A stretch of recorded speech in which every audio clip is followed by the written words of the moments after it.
What's up, guys? Brian Steer, Blue Homes Real Estate here with Doug Miller of Aspire Home Mortgage.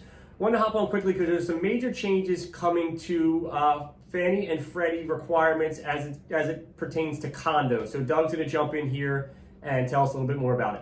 How you doing, everybody? There's some recent announcements from Fannie Mae in the past week or so about major changes coming up to the review process for homeowners associations and condominiums. The first major change is there's no longer going to be any review at all for HOAs that have 10 or fewer units. To put it in comparison, the old guideline was that it was only 2 to 4 unit buildings that were excluded from the review. That has been increased to 10 units. For our island, and for most of the islands of the Jersey Shore, that's a fantastic review because most of our HOAs are less than 10 units, which means the review process will just entirely go away. What was the review? Just to touch on that real quick, what were they reviewing before? So a full review would always entail a review of the condominium documents, a copy of the budget, a current financial statement, and a copy of the condominium questionnaire, and then obviously the master fire and flood policies for the insurances. Got it. So now buildings with 10 or less, that's not required at all. That is correct. That review process will go away with the exception of the master fire and flood policies. You obviously still have to have insurances. Got it. Okay. The second big change is that they did away with the investor concentration requirements. It used to be that in any particular HOA, no more than 50% of the units could be owned by investment properties. That requirement's gone completely. Now, if the entire building is full of rental properties, it will still qualify for Fannie Freddie financing. I don't know that we've run into that one that much down here, but it's good to know for all the people that are renting their units out that the building, you're not going to have any problems getting financing if there's too many people renting in the building. The third big change is Fannie Mae did away completely with the limited review process. It used to be if you put 25% down on a second-owned condo, there would be no formal review.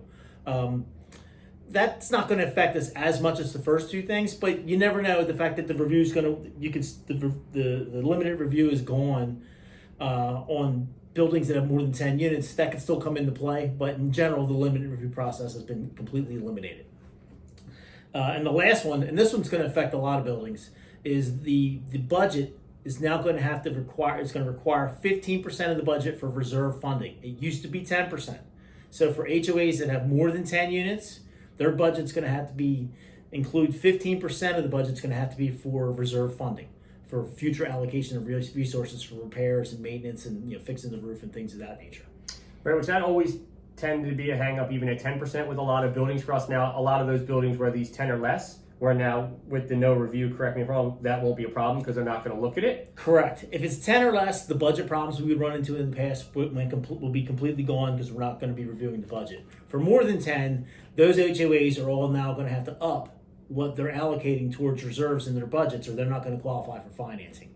I would expect that we're going to run into that quite often once the changes take place in the coming months. Right, I imagine for at least 12 to 18 months, we're going to run into having to explain to these HOA presidents that they have to take it from 10 to 15 in order for their building to now be what's considered lendable. Correct. By Fannie and Freddie guidelines. And that's where this review, the limited review going away, is going to kick in as well, because we used to get around that rule by putting more money down and doing a limited review. You're not going to have that option anymore.